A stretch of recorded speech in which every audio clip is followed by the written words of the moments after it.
बिस्मिल्लाहिर्रहमानिर्रहीम। अस्सलाम वालेकुम माय यूट्यूबर फैमिली, कैसे हैं आप सब? आई होप कि सब ठीक ठाक होंगे और अल्हम्दुलिल्लाह अल्लाह के फजल करम से मैं भी बिल्कुल ठीक ठाक हूँ।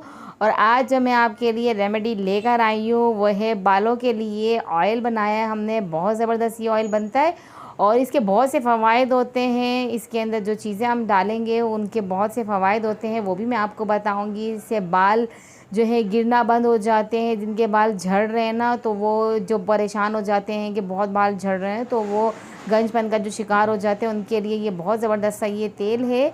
ज़्यादा चीज़ें भी नहीं जाएंगी इसके अंदर, बहुत ही कम कॉस्ट में बहुत अच्छा सा ये तेल बन जाएगा।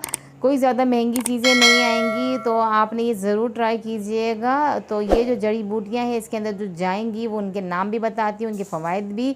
तो ये हमने बनाने हैं सरसों के तेल में और बहुत अच्छा ये बन जाता है। आप चाहें तो ऐसे खोपरे के तेल में भी बना सकते हैं। तो इसके अंदर हमने लिए है, ये है सरसों का तेल लिया है, ये 1 पाव तेल है, 1 प्याला भर के। और अब ये मैंने जड़ी बूटी ले लिए, ये है बाल झड़। ये इस तरीके से होती है, इसमें देखें ये इस तरीके के बाल की तरह दिख रही होती है, ये बाल झड़ बूटी है, ये ले लिए। और ये है रतन जोत, ये इस तरीके से जड़ी बूटी मिल जाती है आपको आसानी से, पंसारी की दुकान से मिल जाएगी। तो ये दोनों जड़ी बूटियाँ जो मैंने हैं 25-25 ग्राम ले ली हैं। ये इसके अंदर हम डालेंगे 1 पाव तेल में। आप इसको कम ज़्यादा कर सकते हैं, कोई मसला नहीं है, पर ये जो मैंने ली है 25-25 ग्राम ली है। और अब हमने एक सॉस पैन ले लें, उसके अंदर ये ऑयल सारा डाल दें। सरसों का तेल है, आप चाहें मैंने कहा ना खोपरे के तेल में भी बना सकते हैं। और इस बूटी को हम इस तरीके से थोड़ा सा तोड़ लेंगे, हाथों की मदद से खोल देंगे। दोनों जो बूटियाँ हैं इनको इस तरीके से अलग अलग थोड़ा थोड़ा सा कर देंगे ताकि ये आसानी से पक जाए। इसके अंदर इसका रस अच्छे से निकल कर आए तेल के अंदर। दोनों को हम इस तरीके से तोड़ लेंगे। आप चाहें तो पीस कर भी इस्तेमाल कर सकते हैं, पर पीसने के बाद जो है ना छानना ज़रा मुश्किल हो जाता है, तो आप ऐसे ही साबुत रख लें तो आसानी से हो जाता है। तो बस इन दोनों चीज़ों को अब हमने डालना है ऑयल के अंदर। उसको हमने पकाना है मीडियम टू लो फ्लेम पे तकरीबन 10 मिनट के लिए। इसको हमने कुक करना है ऑयल के साथ ही, ताकि इसका अच्छे से रस निकल कर आ जाए। इसके बहुत से फ़वाइद होते हैं दोनों चीज़ों के। बाल झड़ से बाल झड़ना बंद हो जाते हैं, लोग गंजपन का जो शिकार होना शुरू हो जाते हैं वो दूर होता है इससे। और जो रतन जोत है वो सर के दर्द के लिए भी फ़ायदा करती है कि आपका सर का दर्द दूर हो जाता है उससे। और ये बालों को सियाह करता है, जो कम उम्री में बाल झड़ना शुरू हो जाते हैं ना, तो उनको रोकता है और बालों को सियाह करता है, घने करता है।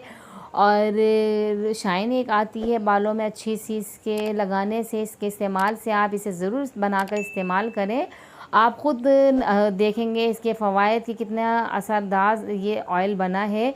और आपने इसको सर में लगाना है, अच्छे से पहले से वॉश किया हुआ हो, आपके बाल साफ़ सुथरे हों। आपने इनको बालों में जड़ों में लगाने हैं अच्छी तरीके से। और उसके बाद आपने पानी गर्म करना है इतना कि जितना आप बर्दाश्त कर सकते हैं।